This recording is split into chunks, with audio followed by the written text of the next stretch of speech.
episode, we're gonna be talking about the rapper known as DMX, aka Earl Simmons, which is his real name.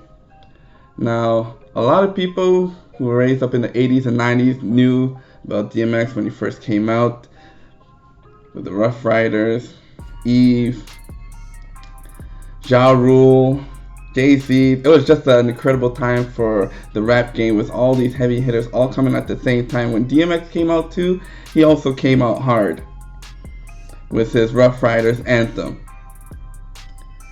Now, I know there's a lot of been on the news about him being in ICU, oxygen deprivation, from taking drugs.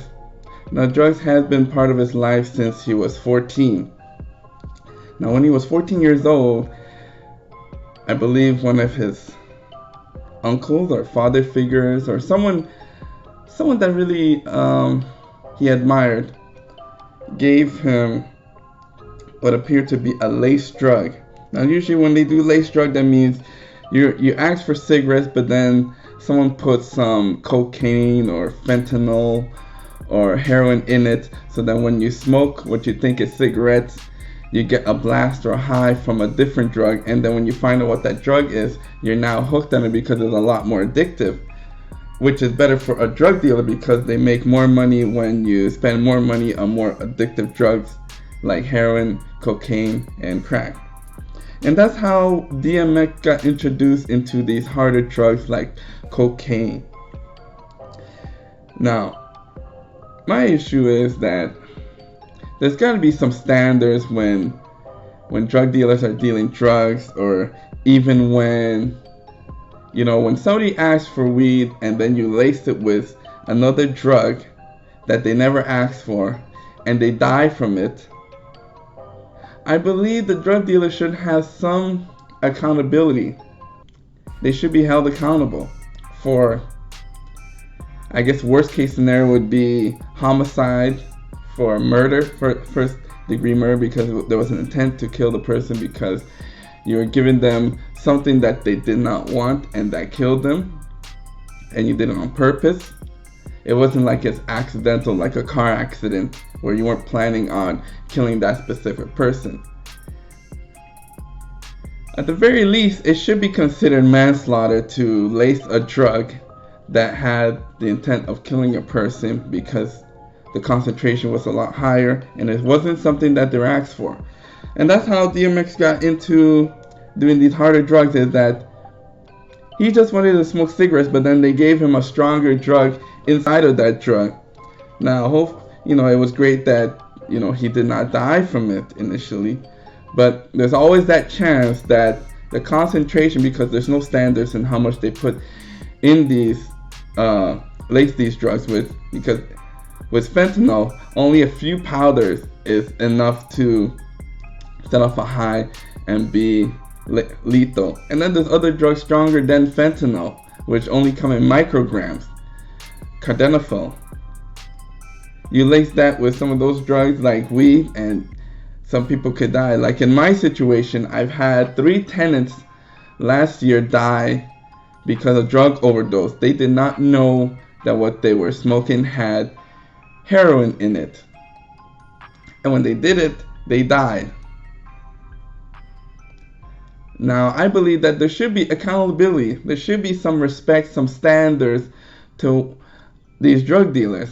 If these drug dealers are lacing these drugs with other drugs unbeknown to the drug user and they die from it, then they should at least get homicide, if not first degree attempt murder.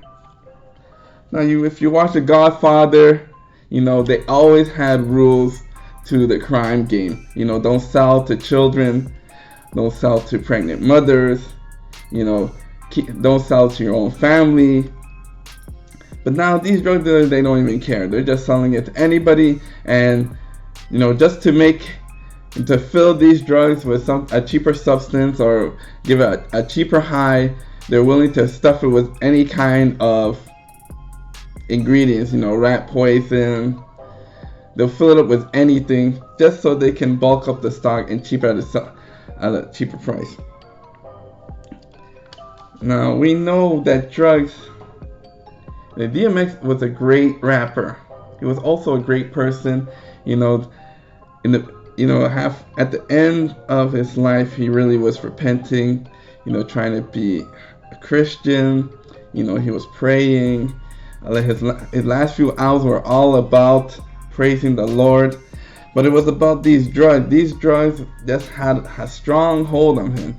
So much so that these drugs influenced him, with drug trafficking. He got locked for drug trafficking, grand theft auto, driving with unlicensed, DUI, theft, weapon charges, child support, all of these different things. I'm sure drugs had an influence on him. So now I bring up this situation because some of the family members have raised the point that DMX, although he's a drug user and he was buying drugs, in this situation that led him to his death, they believe that it was laced with a stronger drug, maybe heroin or fentanyl, and that caused his death. So some will argue that they need to come after the drug dealer for at least manslaughter in his death. And this is going to come out that there's going to be family members, they're going to go and find out who this drug dealer is, and they're going to want justice. Especially the fans. If they discover that it was laced with other drugs that he did not want, then we need to have this serious conversation about drug dealers and their standards of practice. They should at least get manslaughter. In Canada, they would charge drug dealers with manslaughter. There's been situations where addicts were buying maybe not as strong drug like weed, and it was laced by fentanyl by the drug dealers, and they did not know about it, and then they have taken it to the Crown, they have taken it to court, and they have sued drug dealers for manslaughter. So if this is the case with DMX, then they should do the same thing with these drug dealers.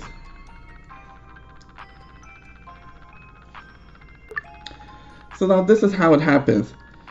What happens is these drug dealers would get, a product like cocaine, and then they would mix it up with heroin or painkillers, even rat poison, to bulk up the stock.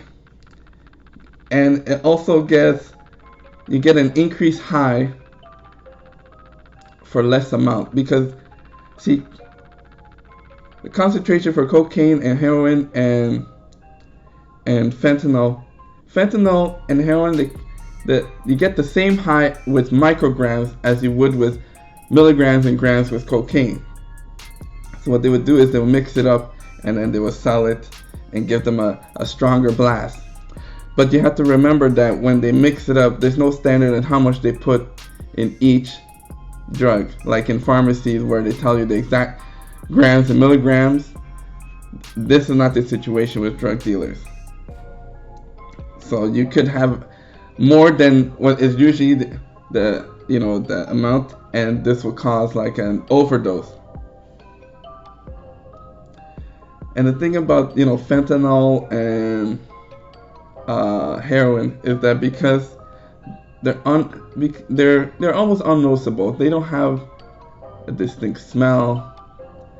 They have almost the same white powder look as all the other counterparts, and you only need a small amount compared to cocaine.